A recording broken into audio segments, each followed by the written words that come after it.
네, 이 시간에는 죄와 은혜의 균형 있는 강조라는 제목을 가지고 함께 말씀 나누도록 하겠습니다. 죄에 대한 인식이 많이 무뎌진 시대를 우리가 살아가고 있다라고 말씀드리고 싶습니다.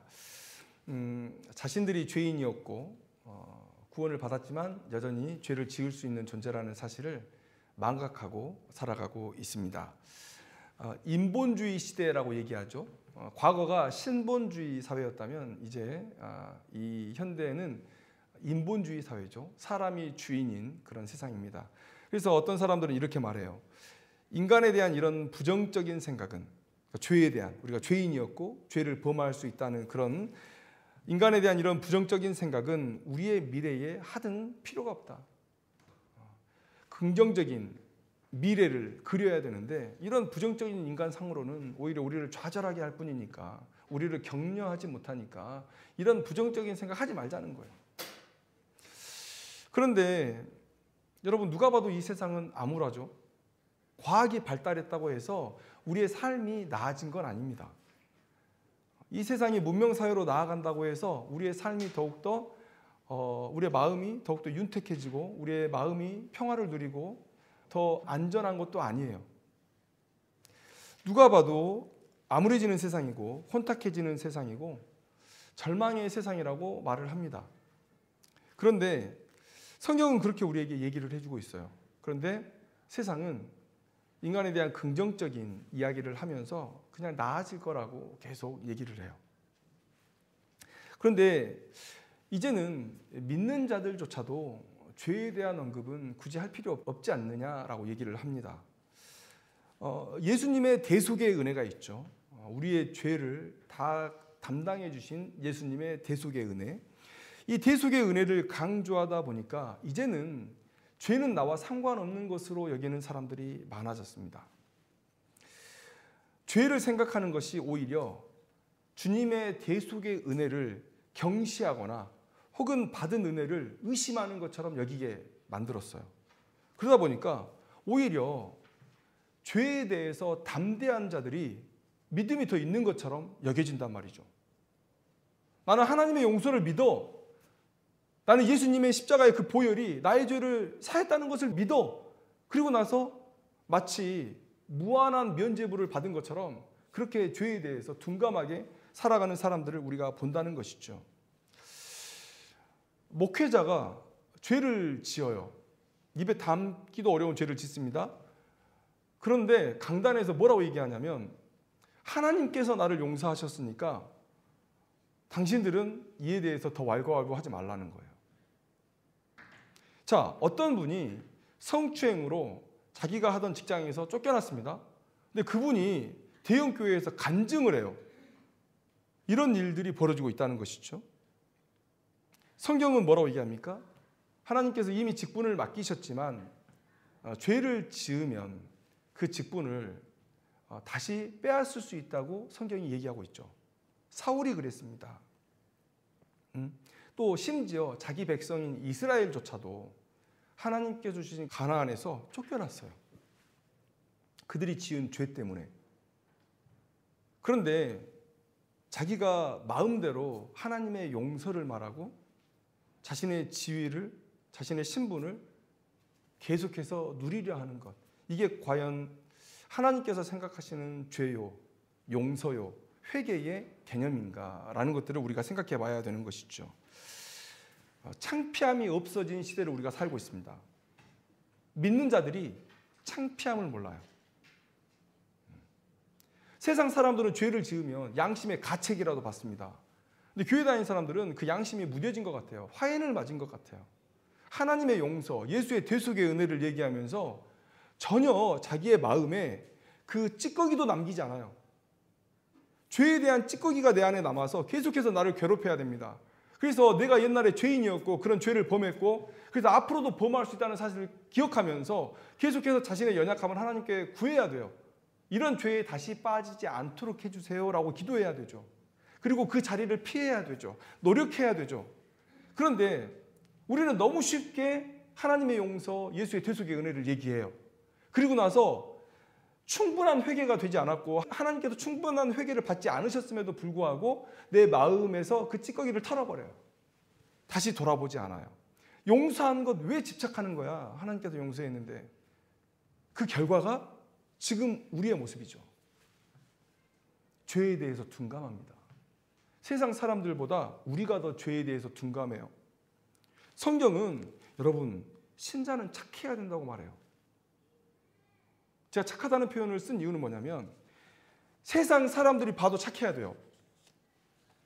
여러분들이 뭐 왼뺨을 맞고 오른뺨을 돌려내고 오리를 가자는데 십리를 가고 이거 요구하는 거 아니에요.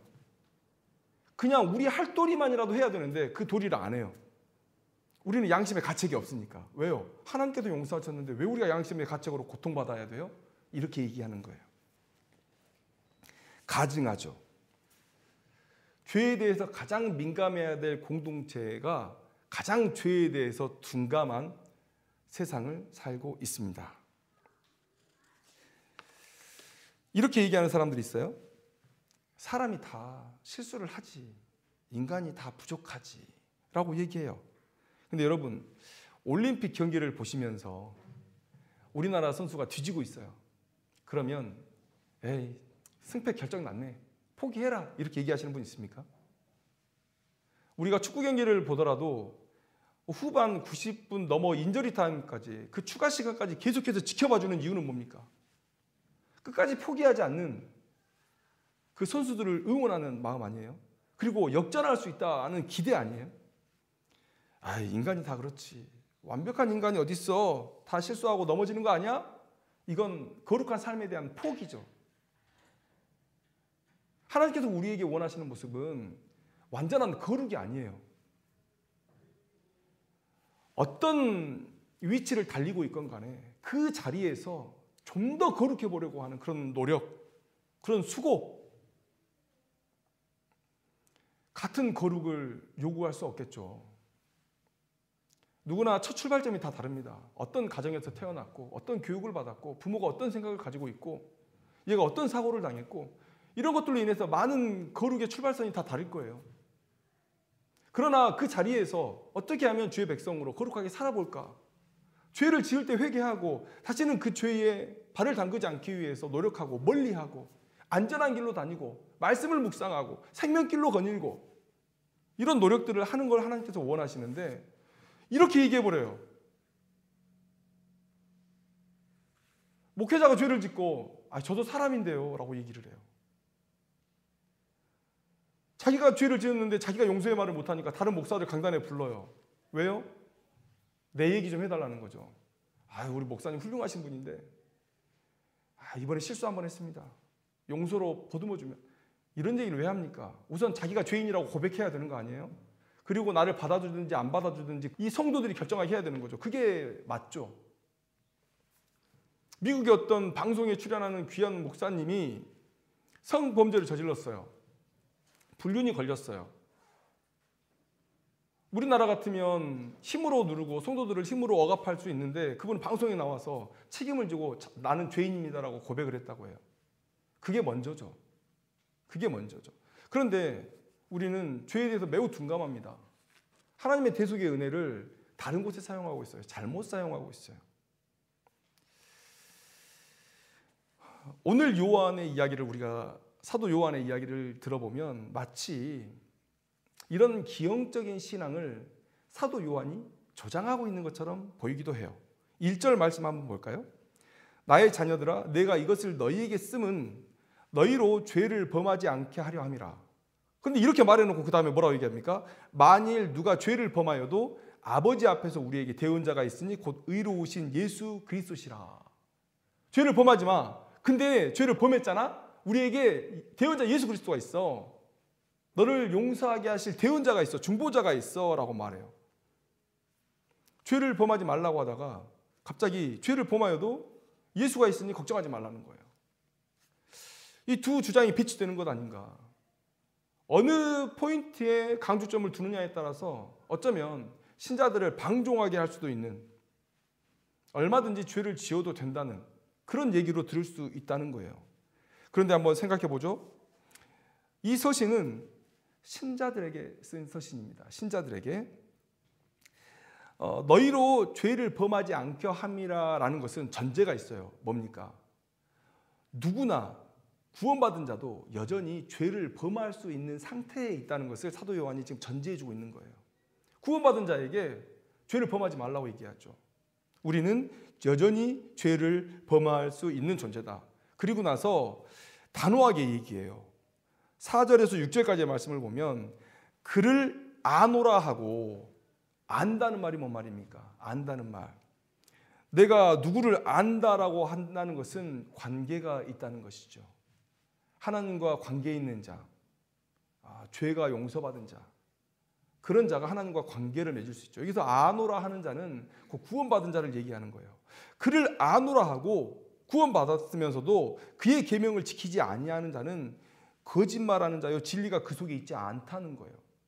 저 구원받았습니다, 저 하나님을 알아요 라고 얘기하는데 삶이 하나님의 법과 너무도 멀리 있어요. 그러면 그는 거짓말하는 자래요. 무슨 거짓말?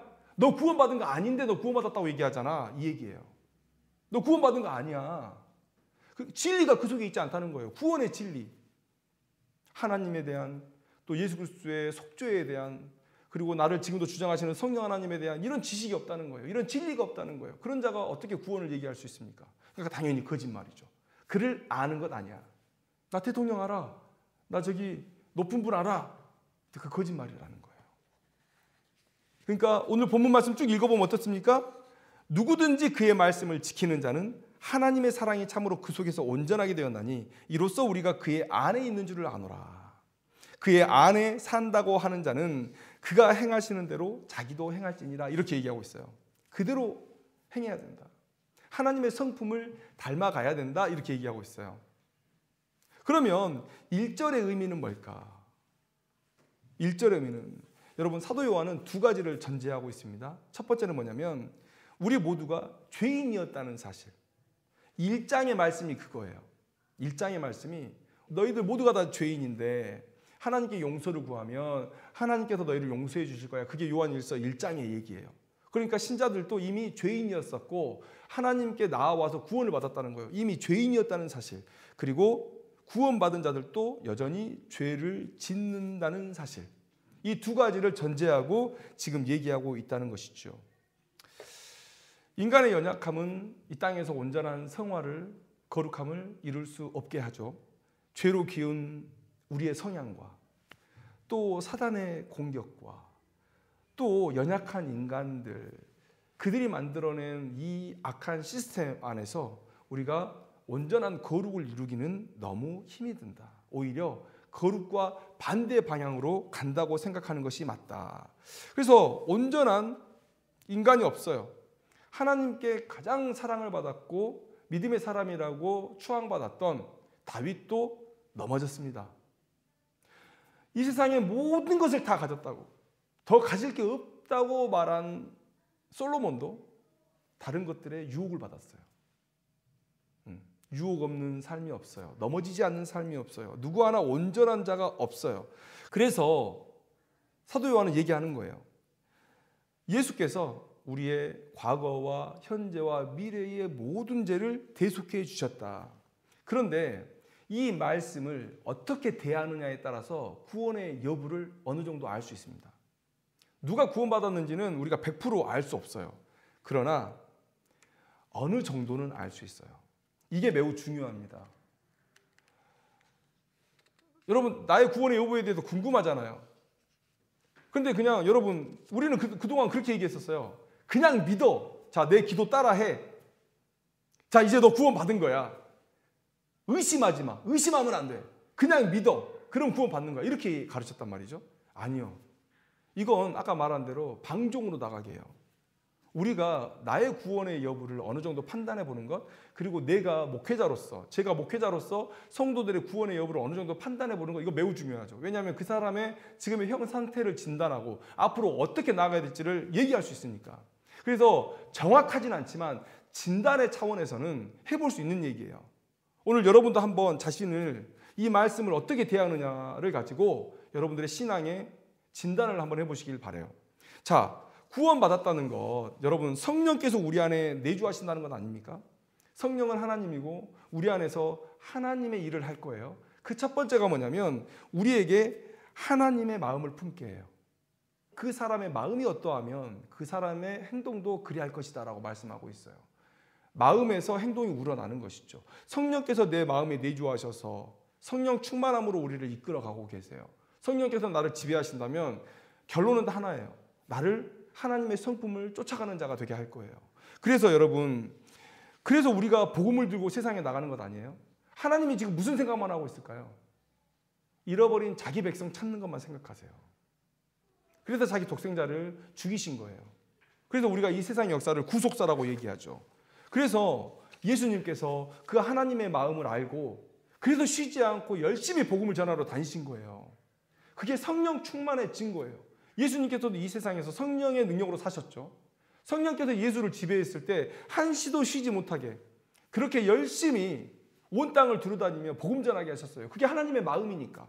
당연히 오늘 우리도 구원을 받았고 성령께서 우리 마음 가운데 내주하고 있다면 예수님처럼 하나님의 마음을 품고 복음을 들고 잃어버린 자녀를 향해서 나아가게 될 겁니다. 하나님의 마음을 품게 할 거예요. 이게 성령의 내주의 증거죠. 내 마음 가운데 이런 하나님의 마음이 없다면 이건 생각해 봐야 돼요. 내가 예수 믿은 이후에 한 번도 내 마음 가운데 하나님의 마음으로 불타올랐던 적이 없다라고 하면 이건 구원을 의심해 봐야 되죠. 흔적이 전혀 없잖아요. 자, 그 다음에 두 번째는 뭐냐? 이게 핵심인데요. 죄를 멀리하게 해요. 죄를 멀리하게 해요. 구원받은 자는 죄를 멀리하게 합니다. 여러분, 죄는 뭐예요? 거룩하신 하나님, 죄를 가까이 하지 않으시는 하나님. 그렇다면 죄인 된 우리는 하나님과 거리가 멀어졌잖아요. 그럼 죄는 뭐냐면 하나님과 우리 사이를 단절시킨 장애물이에요. 하나님은 이 장애물을 걷어내기 위해서 자신의 독생자 예수 그리스도를 죽이셨어요. 그 값을 치르고 그 죄를 걷어내시고 우리와 다시 화목되신 거예요. 하나님께서 다시 찾은 백성에게 죄를 멀리하라고 하는 것은 당연하죠. 다시 멀어질 수 없으니까. 그런데 여러분, 우리 입장에서도 이건 당연한 거예요. 여러분, 우리가 죄인이었을 때에 여러분 얼마나 소중한 것들을 빼앗겨 왔는지 생각해 보세요.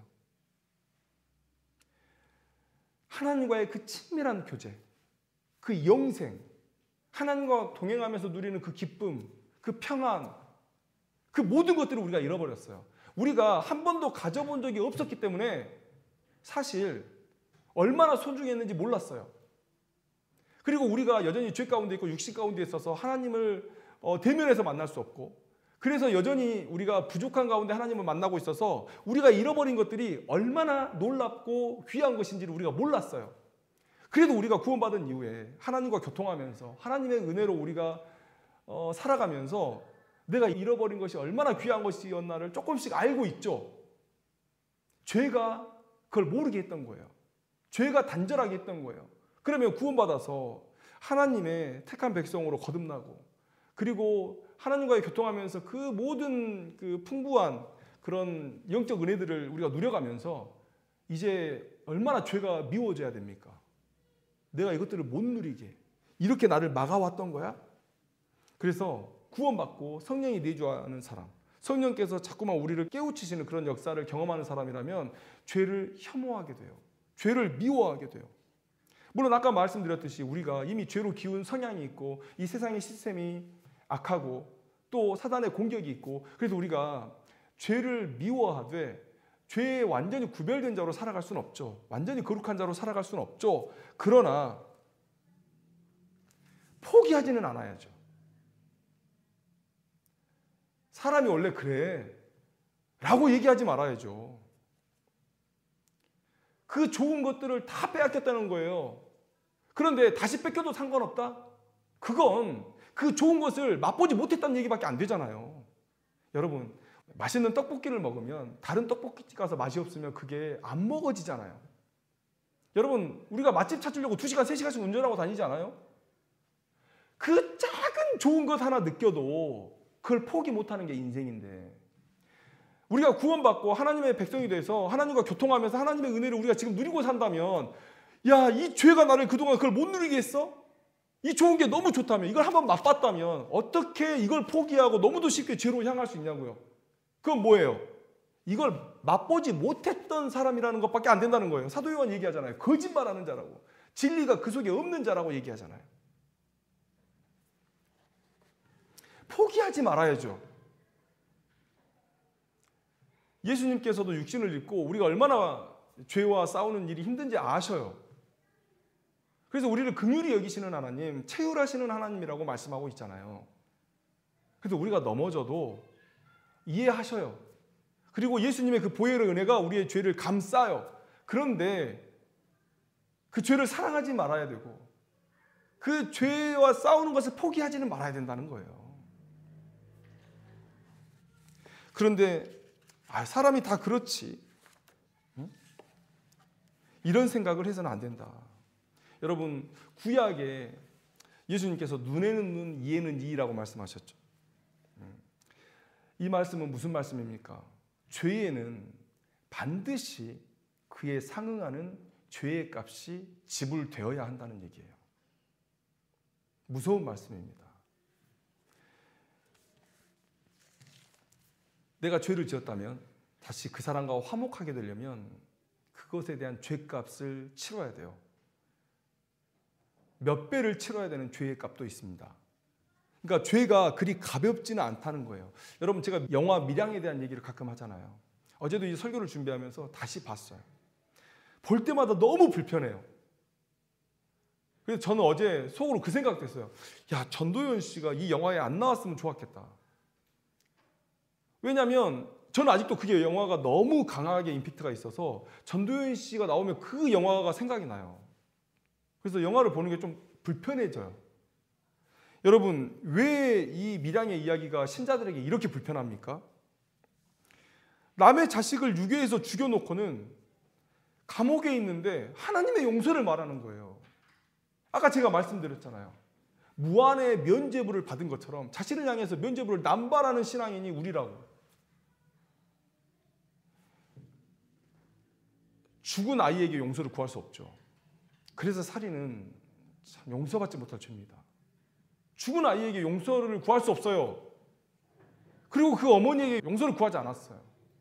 그런데 스스로 성경을 어느 정도 읽고 하나님은 사랑이시라, 사랑이시라, 회개하는 자에게 용서를 주시는 하나님이시라, 그런 문구나 좀 읽다가 하나님 잘못했어요라는 한마디로 죄의 값을 다 치렀다 생각하고 그렇게 자신을 용서해버린, 그게 우리의 모습을 너무나 정확히 대변하고 있기 때문에 불편한 거예요.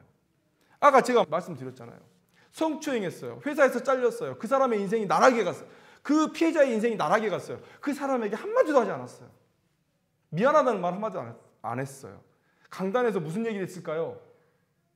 결론은 사람들은 그 사람의 그런 간증을 보고 무슨 생각이 있을까요? 야, 저렇게 믿음이 좋은 사람이, 아우, 저렇게 훌륭한 사람이 여자 하나 때문에 인생 발목 잡혔네, 저 사람 참 억울하겠네, 이 생각하지 않겠어요? 그 강단에 세운 목회자의 그 무지함에 치가 떨려요. 그 인간에 대한 배려 없음에 치가 떨린다고요.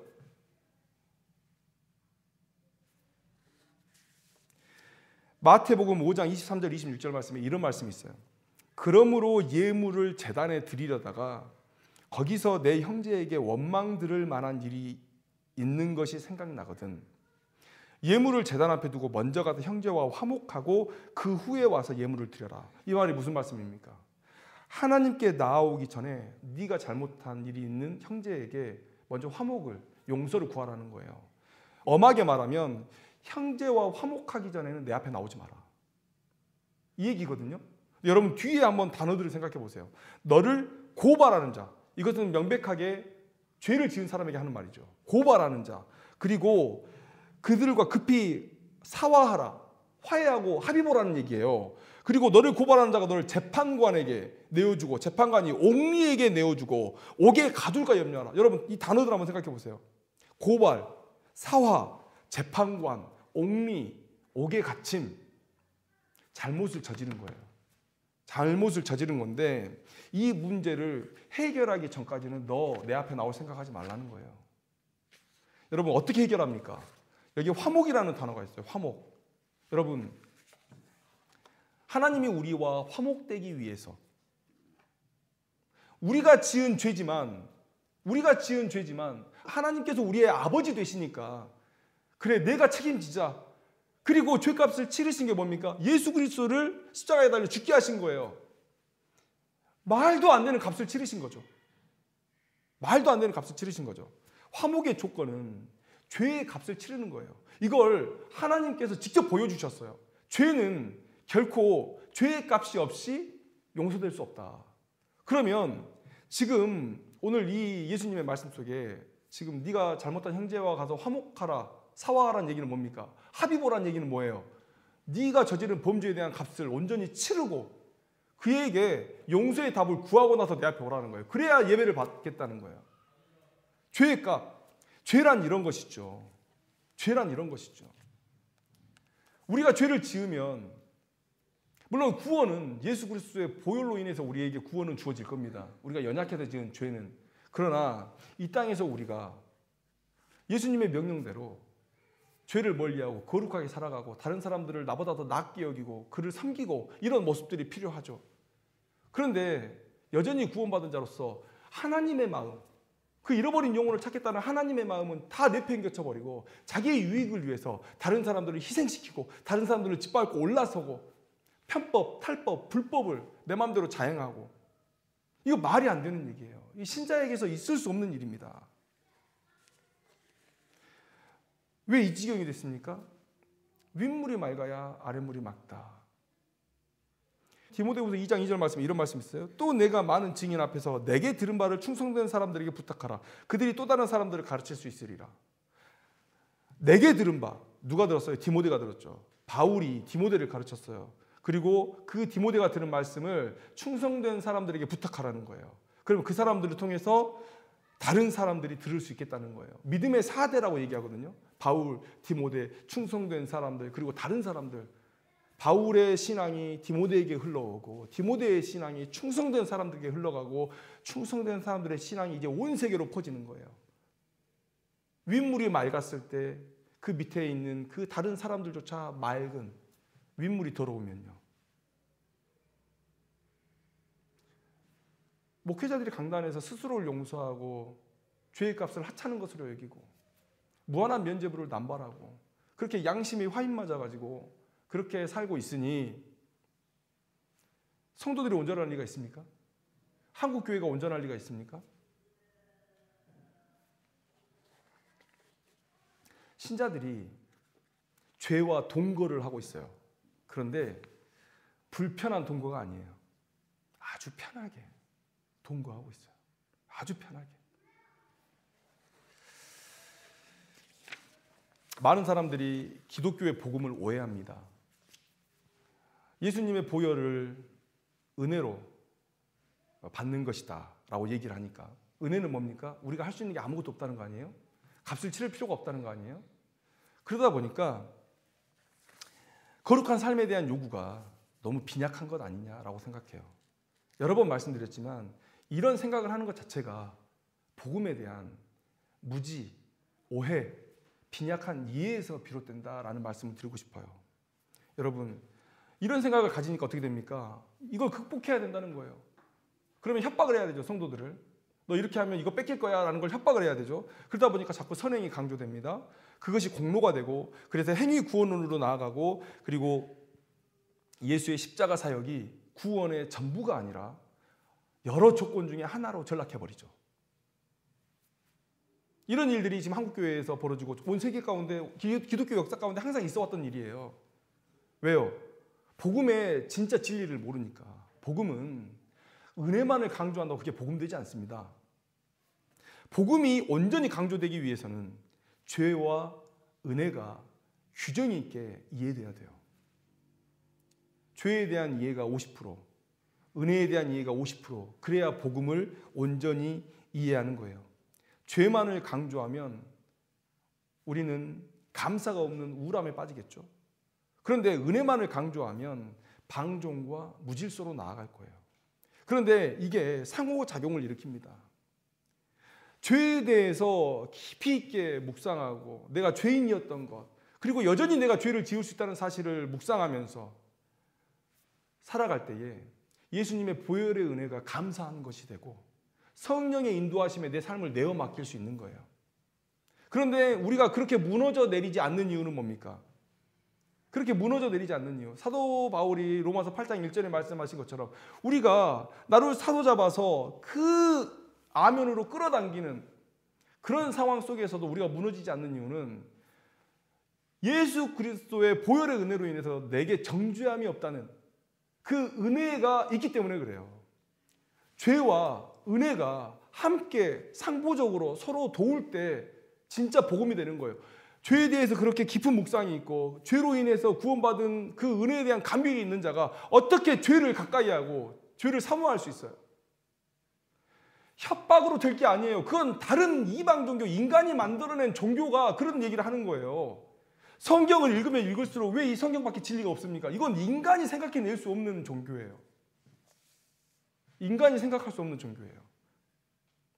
인간의 생각을 넘어선 묵상하면 묵상할수록 여러분 이 복음을 제대로 깨달은 사람, 예수님의 보혈을 의지해서 하나님의 은혜를 깊이 있게 누린 사람은요 죄를 혐오합니다.